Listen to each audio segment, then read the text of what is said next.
সুপ্রিয় শিক্ষার্থী বন্ধুরা, সকলে আমার সালাম গ্রহণ করবে। আসসালামু আলাইকুম রহমতুল্লাহি বারাকাতুহু। আশা করি সকলেই ভালো আছো। কিছুদিন পরে তোমাদের বার্ষিক পরীক্ষা। তোমরা যারা নবম শ্রেণীতে আছো, বার্ষিক পরীক্ষায় ইংরেজি প্রশ্নটা কীরকম হবে তা এই ভিডিওতে তুলে ধরার চেষ্টা করব। রিকোয়েস্ট করব সম্পূর্ণ ভিডিওটি দেখার জন্য, এবং যারা চ্যানেলে নতুন এসেছো তারা চ্যানেলটি সাবস্ক্রাইব করে রাখবা। Read the flowing story and answer the question that flow. এই জায়গায় একটা স্টোরি দেওয়া আছে, এই স্টোরিটা পড়ে তারপরে choose the best answer for the alternatives. অর্থাৎ এই জায়গায় তোমার বহু নির্বাচনী প্রশ্ন আছে, এই বহু নির্বাচনী প্রশ্নের সঠিক অ্যান্সারটা তোমার বাছাই করতে হবে। Right answer to the following question, এই জায়গায় কিছু কোশ্চেন আছে, সেই কোশ্চেনগুলোর অ্যান্সার করতে হবে। 5টার জন্য 5 দোকানে 10, আর এই জায়গায় MCQতে 5টার জন্য 5 ছিল। সি পার্টে blue is a table with 2 column, এই জায়গায় এ কলাম আর বি কলাম আছে, ওয়াট আছে আর ওয়াট মিনিংটা আছে এখানে বা ডেফিনেশন আছে। তোমার কি করতে হবে, কলাম এর সাথে কলাম বি এর ম্যাচিং করতে হবে, মিল করতে হবে। 2 নম্বরে read the flowing conversation and complete the activities that flows, এই জায়গায় একটা ডায়লগ দেওয়া আছে, ডায়লগ থেকে তোমার এই কাজগুলো করতে হবে। Now give your opinions whether you agree or disagree with the statement city life is more difficult হবে that village life। City life এবং ভিলেজ লাইফের মধ্যে তোমার পার্থক্যটা অ্যাগ্রি বা ডিসএগ্রি, এটা তোমার কি করতে হবে, লিখতে হবে এই জায়গায় বিস্তারিত। Read the flowing text on dengue fever then complete the activities that flow, এই যে ডেঙ্গু ফিভার নিয়ে বা ডেঙ্গু জ্বর নিয়ে একটা অনুচ্ছেদ দেওয়া আছে, তারপরে তোমার কি করতে হবে, এইটা অ্যান্সারগুলো লিখতে হবে। এই জায়গা হচ্ছিল কোজ, তারপরে ইফেক্ট এবং প্রিভেন্টিভ মেশিওরস, এই ছকটা তোমার কি করতে হবে, পূরণ করতে হবে। এরপরে পার্ট বি অ্যাপ্রিসিয়েটিং পোয়েট্রি, কবিতা অংশ।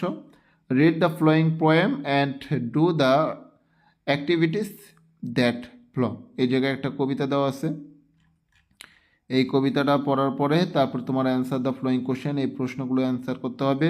রিড দ্য পোয়েম এগেন, এই পয়েন্টটা এগেন পড়তে বলছে। অ্যান্ড আইডেন্টিফাই টু মেটাফোর্স, দুইটা মেটাফোর্স লিখতে হবে। And 3 imageries use the poem, then explain the purpose of their use, এই জায়গায় তোমার মেটাফোর বের করতে হবে এবং 3 ইমেজেস বের করতে হবে এবং দেন এক্সপ্লেন করতে হবে। Read the poem again and express your feeling, এই কবিতাটা পড়ার পরে তারপর তোমার ফিলিংটা তোমার এই জায়গায় ব্যক্ত করতে হবে। অথবা write the theme of the poem, এই পোয়েমের মূল ভার্বটা তোমার লিখতে হবে। পার্ট নাম্বার সি রাইটিং, এই জায়গায় 35 মার্কস। এই জায়গায় প্রথমত রয়েছে এডুকেশন মেক্স আ ম্যান, এই জায়গায় স্টোরি আছে, এই স্টোরিটা তোমার করতে হবে না, কি বলছে দেখি। Now write a paragraph on the important of female education, female education নিয়ে কিছুটা লেখা আছে এই জায়গায়। এই ফিমেল এডুকেশন তোমার কি করতে হবে, প্যারাগ্রাফটা লিখতে হবে, ঠিক আছে। 6 নম্বরে যে কি বলছে, নাও রাইট অ্যান ইসি লিখতে হবে, এই জায়গায় কিছু পয়েন্ট দেওয়া আছে, এই পয়েন্টের উপরে তোমার একটা ইসি লিখতে হবে, মানে তোমার কি বলে রচনার মতন লিখতে হবে, ঠিক আছে।